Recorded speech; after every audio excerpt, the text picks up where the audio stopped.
നമുക്ക് പ്രീവിയസ് നമ്മൾ ഡിസ്കസ് ചെയ്ത പ്രോബ്ലം അതിൻ്റെ സൊല്യൂഷനിലേക്ക് നമുക്ക് പോകാം. ആദ്യത്തെ ട്രാൻസാക്ഷൻ റെൻറ്റ് റിസീവ്ഡ് ആണ്.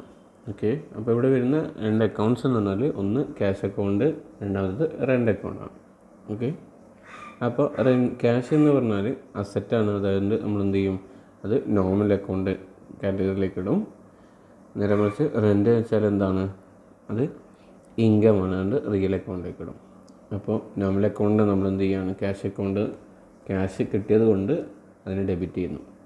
റിയൽ അക്കൗണ്ടിന് നമ്മൾ എന്ത് ചെയ്യാണ്, ക്രെഡിറ്റ് ചെയ്യുന്നു. അതായത് ക്യാഷ് അക്കൗണ്ടിന് ഡെബിറ്റും റെൻ്റ് അക്കൗണ്ടിന് ക്രെഡിറ്റും ചെയ്യും. ഇതാണ് first transaction. Second trading expense ആണ്. അപ്പോൾ രണ്ട് അക്കൗണ്ടാണ്, ഒന്ന് ട്രേഡിങ് എക്സ്പെൻസ്, രണ്ട് ക്യാഷ് അക്കൗണ്ട്.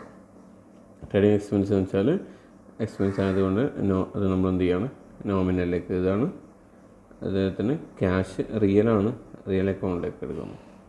അപ്പോൾ ട്രേഡിങ് അക്കൗണ്ടിന് ഡെബിറ്റും ക്യാഷ് അക്കൗണ്ടിന് ക്രെഡിറ്റും ചെയ്യുന്നു.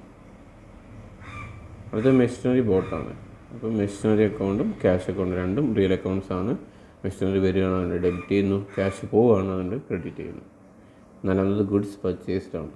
രണ്ട് അക്കൗണ്ടാണ്, ഒന്ന് പർച്ചേസ് അക്കൗണ്ട്, രണ്ട് cash account. Purchase goods account വരാണ്, ക്യാഷ് റിയൽ അക്കൗണ്ട് കാറ്റഗറി വരാണ്. അപ്പോൾ പർച്ചേസ് അക്കൗണ്ടിന് ഡെബിറ്റും ക്യാഷ് അക്കൗണ്ടിന് ക്രെഡിറ്റും ചെയ്യുന്നു. പിന്നെ അഞ്ചാമത്തത് സാലറി പെയ്ഡ് ആണ്. സാലറി അക്കൗണ്ടും ക്യാഷ് അക്കൗണ്ടും. സാലറി നോമിനൽ അക്കൗണ്ടാണ്, ക്യാഷ് റിയൽ അക്കൗണ്ടാണ്. സാലറിന് ഡെബിറ്റും ക്യാഷിന് ക്രെഡിറ്റും ചെയ്യുന്നു. അടുത്ത സോൾഡ് ആണ്. Sold goods for cash. Cash അക്കൗണ്ടും സെയിൽസ് അക്കൗണ്ടാണ്. ക്യാഷ് റിയൽ അക്കൗണ്ടാണ്, ഡെബിറ്റ് ചെയ്യുന്നു. സെയിൽസ് അക്കൗണ്ട് ഗുഡ്സ് ആണ്, അതുകൊണ്ട് ക്രെഡിറ്റ് ചെയ്യുന്നു. അത് സോൾഡ് ഗുഡ്സ് ടു വിവേക്. വിവേകിന് കൊടുത്തു. അപ്പോൾ വിവേക് അക്കൗണ്ടും സെയിൽസ് അക്കൗണ്ടും. അതായത് ഇവിടെ കടത്തിലായതുകൊണ്ടാണ് വിവേക് അക്കൗണ്ട്. ഇത് വിവേക് പേഴ്സണലാണ്, ഡെബിറ്റ് ചെയ്യുന്നു. ഗുഡ്സ് അക്കൗണ്ടിന് ക്രെഡിറ്റ് ചെയ്യുന്നു. അടുത്ത എട്ടാമത്തത് പർച്ചേസ് ഗുഡ്സ് ഫ്രം രമേശ്. രമേശിൻ്റെ അടുത്ത് നമ്മൾ ഗുഡ്സ് വാങ്ങിക്കുന്നു. അപ്പോൾ പർച്ചേസ് അക്കൗണ്ടും രമേശ് അക്കൗണ്ടാണ് വരുന്നത്. പർച്ചേസ് അക്കൗണ്ട് എന്ന് വെച്ചാൽ ഗുഡ്സ് അക്കൗണ്ട് കാറ്റഗറിയിലാണ്, അതുകൊണ്ട് നമ്മൾ അതിനെ ഡെബിറ്റ് ചെയ്യുന്നു. രമേശ് അക്കൗണ്ട് പേഴ്സണലാണ്, അതിൻ്റെ ക്രെഡിറ്റ് ചെയ്യുന്നു. അടുത്ത എമൗണ്ട് പേ ടു രാജീവ്. രാജീവിന് പേയ്മെൻറ്റ് നടത്തി. അപ്പോൾ രാജീവ് അക്കൗണ്ടും ക്യാഷ് അക്കൗണ്ടാണ് വരുന്നത്. രാജീവ് അക്കൗണ്ട് പേഴ്സണലാണ്, ഡെബിറ്റ് ചെയ്യുന്നു. ക്യാഷ് അക്കൗണ്ട് റിയലാണ്, ക്രെഡിറ്റ് ചെയ്യുന്നു. അടുത്ത amount received from Mohan. Mohan account cash അക്കൗണ്ടാണ് വരുന്നത്. ക്യാഷ് അക്കൗണ്ട് റിയലാണ്, ഡെബിറ്റ് ചെയ്യുന്നു. മോഹൻ അക്കൗണ്ട് പേഴ്സണലാണ്, അത് ക്രെഡിറ്റ് ചെയ്യുന്നു. അടുത്ത goods return to Sethu. Sethu അക്കൗണ്ടും പർച്ചേസ് റിട്ടേൺ അക്കൗണ്ടാണ്. അപ്പോൾ പേഴ്സണൽ അക്കൗണ്ടും ഗുഡ്സ് അക്കൗണ്ടാണ് വരുന്നത്.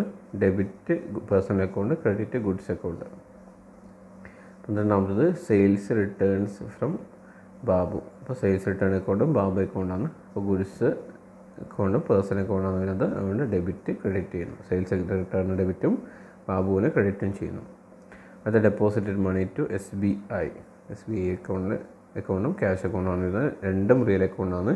SBI അക്കൗണ്ടിന് ഡെബിറ്റും ക്യാഷ് അക്കൗണ്ടിന് ക്രെഡിറ്റും ചെയ്യുന്നു.